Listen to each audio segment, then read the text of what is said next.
இது எல்லா சிலைகளும் பார்த்தீங்கன்னா ஃபுல்லாகவே அன்ஃபினிஷ்டட். இப்போ ஒர்க் போயிட்டு இருக்கு. இது பார்த்தீங்கன்னா நம்ம வீட்டுக்கு வைக்கிற சைஸ்.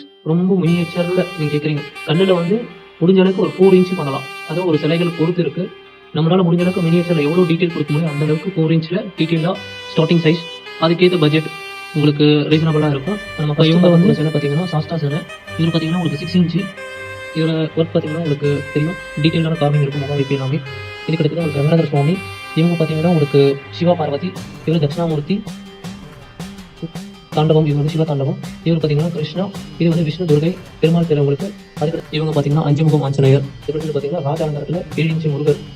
ராதாகிருஷ்ணா மாரியம்மன் சிலை. அதுலேயும் உங்களுக்கு ரீசனபிளாக இருக்கும். இப்போ இவங்க வந்து கஸ்டமர் ஒரு 3 பீஸ் கேட்டிருக்காங்க லலிதாம்பிகா.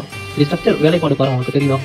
இவ்வளோ சின்னதில் கல்லில் நுணுக்கமான வேலைப்பாடுகள். நான் இதுக்கான வீடியோஸ் உங்களுக்கு போட்டுட்டு தான் இருக்கேன். நீங்கள் பார்க்கலாம் அந்த டீட்டெயில்ஸ் எப்படி செய்கிறாங்கன்றது.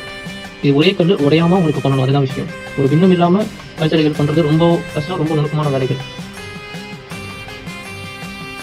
இது ஒரு முக அமைப்புலாம் பாருங்கள் உங்களுக்கு நல்ல அமைப்போடு இருக்கும். சிரிச்ச முகமாக உங்களுக்கு ஒரு சிலையிலையும் பார்க்கும்போது உங்களுக்கு சிரிச்ச முகம் இருக்கும். வேலைப்பாடு எல்லாமே. இவர் பார்த்தீங்கன்னா நந்தி பகவான். இது ஒர்க் முடிஞ்சிருச்சு. ஒரு கஸ்டமர் கேட்டிருக்காங்க. வேலைப்பாடு பார்த்தீங்கன்னா ஒரு ஸ்ட்ரக்சர்ஸ் இம்பார்ட்டனாக நல்லாயிருக்கும். இதுதான் நீ கஸ்டமர் என்ன கேட்டாலும் சரி பண்ணலாம். இது நரசிம்மர். இது பார்த்தீங்கன்னா நம்ம இன்டர்நேஷனல் ஒரு கஸ்டமர் கொடுத்துருக்காங்க. அது எல்லாமே மாடல் அவங்க ட்ராயிங் கொடுத்தாங்க. அதை வச்சு நம்ம கிரியேட்டிவ் பண்ணியிருக்கிறது. இன்னும் கம்ப்ளீட் ஆகல. ஒர்க் போயிட்டு இருக்கு. Carving work.